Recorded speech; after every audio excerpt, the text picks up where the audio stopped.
राज्य रौलक उस सब राज्य के समेट के नेपाल की स्थापना भई। तो उनकर सोच का लगा कि सबके समेट के सबके साथ में राष्ट्र के निर्माण, राष्ट्र के उन्नति होके। और वो उन्हीं के सबके मालूम हुई कि राजवंश जो हमनी के शाहवंश बा, उनकर श्रृंखला देखल जाओ।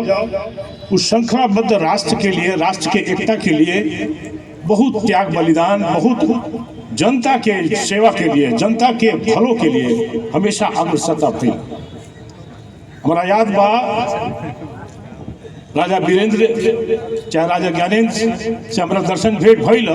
उनका चिंता खाली यह बात के रहलक कि किंग जनता में माने स्वास्थ्य के प्रति और दूसर कृषि के प्रति, कृषि हमनी के नेपाल के कृषि देश रहा, इस देश में किंग कृषि के विकास हो। साथ में उनका चिंता रखा कि जौन हमनी के लड़का आज युवा लड़का जो बड़ा सा बाहर विदेश के जात रहा सा, हमनी के देश में वो लोग के किंग औद्योगिकरण होके, किंग इंडस्ट्रियलाइजेशन होके, ये आयात मूलक जो हमनी के नीति बनल बा, ओकरा अलावा हमनी के ई राष्ट्र में बेसी से बेसी औद्योगिक चने क्रांति, औद्योगिक चने उद्योग के स्थापना होके, जे हमनी के युवा बड़ा सन उन लोग सबके एगो यहाँ काम करके मौका होके, उन लोग के एगो आर्थिक रूप से विकास हो। चिंता रहा जब भी हमने भेटी सा तो ये वो बोला राजा के बोलस कि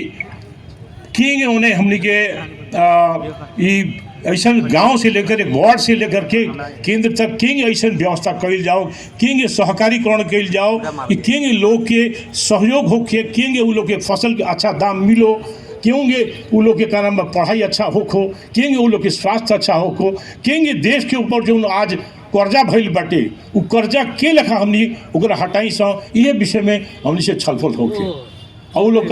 मैंने राजा की तरफ से हुकुम होश की योजना बनाई के लेखा हो के इस सबके हमनी के राष्ट्र में जो भगवान इतना हमनी के दिले मानी प्राकृतिक स्रोत के कैसे परिचालन करके आज बहुत राष्ट्र प्राकृतिक स्रोत के संचालन करके जनता में आर्थिक रूप से बहुत बड़ा का सबलता मिलल बाटे। वो विषय में जानकारी, वो विषय में ध्यान, और वह पर्यटक के लिए माने बाहर के लोग आओ, हमनी के ऐसा देश देव स्थल बा, हमनी के राष्ट्र देवता के स्थान बा। देखल जाओ रुआ मुक्तिनाथ के दर्शन, देखल जाओ भगवान पशुपतिनाथ,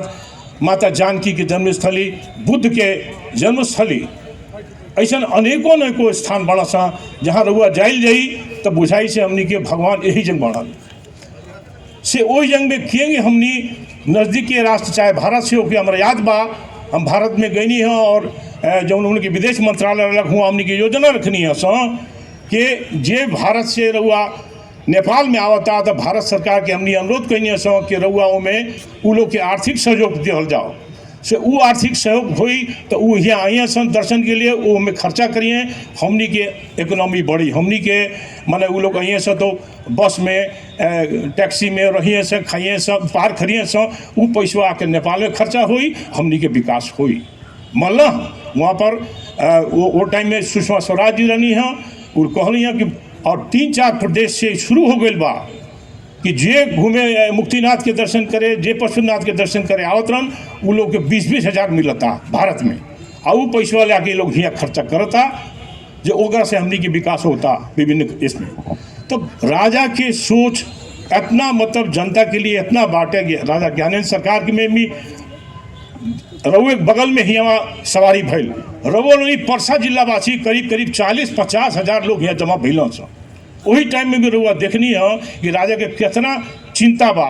जनता के, देश के, मुल्क के। अभी भी जो संबोधन भइल बा उनमें क्लियर कट यह चीज़ भइल बा कि भाई हमनी के सबके मिल के राष्ट्र के बनाओ बा, बचाओ के बा, जनता और राजा मिल के हमनी के आगे बढ़े के बा।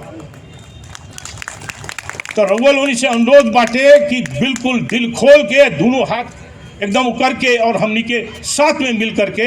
हमनी के राष्ट्र के बचाओ के बाटे, और सबके रुआ मालूम बा बड़ा महाराज दयाल सरकार उनका बाटे कि 4 वर्ण और 36 जाति माने सब धर्म के सनातन धर्म के साथ में सब धर्म के